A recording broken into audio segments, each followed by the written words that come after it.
Doğu Türkistan halkının kahraman evladı, işgalci Çin komünistlerinin korkulu rüyası olan,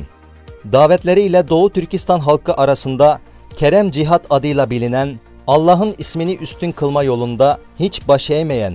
meşhur davetçi ve İslam alimi Abdülkerem Kari, komünist Çin zindanlarında şehit edildi.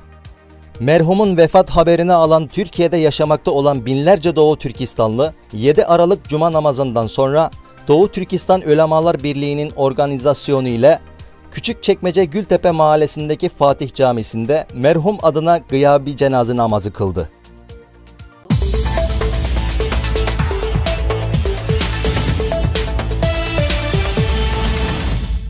Geçen sene Doğu Türkistan bölgesinde Çin Komünist yönetimi tarafından Uygur Türk'ü memurlara yönelik başlatılan sözde iki yüzlü memurlar adı altında yaptığı zulüm operasyonu kapsamında Doğu Türkistan Orman Güvenlik Müdürü Muhammed Abdullah'ın geçen sene Mayıs aylarında tutuklanarak Nazi kamplarına atıldığı haberi sosyal medyada paylaşılmıştı.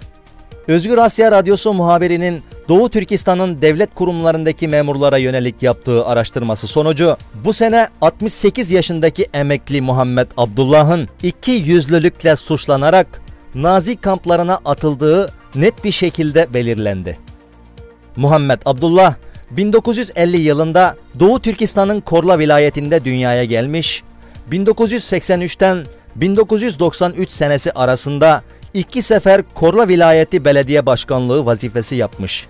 1993'ten 1997 senesine kadar Korla Tarım Vadesi Yönetim Kurumu Başkanlık vazifesi yapmış. 1997'den 2008 senesine kadar Doğu Türkistan Orman Güvenlik Müdürlüğü'nde genel müdürlük vazifesini yaptıktan sonra 2008 Mart aylarında emekli olmuştu.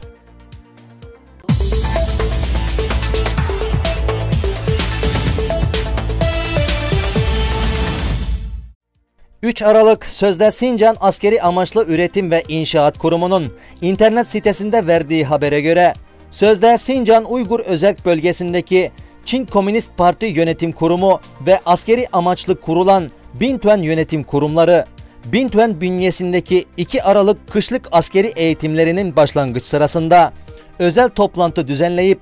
Bintuen kurumlarının asıl vazifesini tekrardan hatırlattığı, toplantıda Çin Komünist Partisi'nin sözde Sincan Uygur Özerk Bölgesi'ne adamış olduğu başsekreteri ve Bintuen Başsekreteri Sun Çinlun, Pekin'in Bintuan'a vermiş olduğu özel stratejik görevini son derece sadakatla yerine getirmelerini,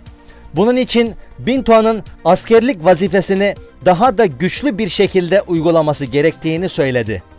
Geçen hafta Zımıstan Haber sitesinin verdiği bilgilere göre sözde Uygur Özerk Bölgesi'ndeki Kumul, Sancı, Küytün, Şihenze ve Hoten vilayetlerindeki yerel yönetimlerin Çin asıllı vatandaşları uyardığı ve onlara asker kaskı, asker kalkanı, yangın söndürme tüpü, eldiven ve kurşun geçirmez yelek gibi malzemeleri satın alarak komşu evlerdeki Uygur ve başka Türk toplumlarına karşı sosyal güvenliği koruması gerektiğini ve bunun sebebinin Uygur ve başka Türk toplumlarının devlete karşı herhangi bir isyan kalkışmasına yönelik yapılan önlem hizmeti olduğunu belirtmiştir.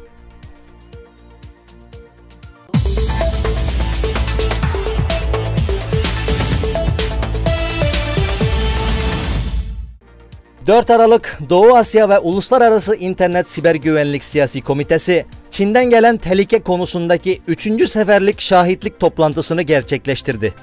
Komite Başkanı Amerikan Parlamento üyesi Gorg Gardner, Amerika dış politikasının geçen 10 sene içinde Soğuk Savaş sonrasında Çin'i yeni dünya düzenine çekerek Çin'i özgür ve demokrasiye barıştırmak istediğini ama raporlara göre Çin'in şu anda ters yönde ilerlemekte olduğunu ve Çin'in başka ülkelerin egemenliğini kurban ederek kendinin işgalci düzenini kurmaya çalıştığını, Çin ve Rusya'daki bu tür zorba yayılma politikasının bugün Amerika'nın devlet menfaatine açıktan tehdit oluşturduğunu dile getirdi. Toplantının soru cevap kısmında Amerika ve Çin ticari ilişkilerinde insan haklarının nasıl yer alacağı, Uygur ve başka Türk toplumlarının baskılara uğratılmasına yönelik Müslüman dünyasını nasıl harekete geçirmek gerektiği gibi birçok kapsamlı sorular soruldu. Aldığımız bilgilere göre toplantı raporunun Amerikan Dışişleri Bakanlığı'nca Beyaz Saray ve Amerikan parlamentosuna sunulacağı, dolayısıyla raporun Amerika'nın Çin'e yönelik dış politika uygulaması için önemli dosyalar sırasında yer alacağı belirtildi.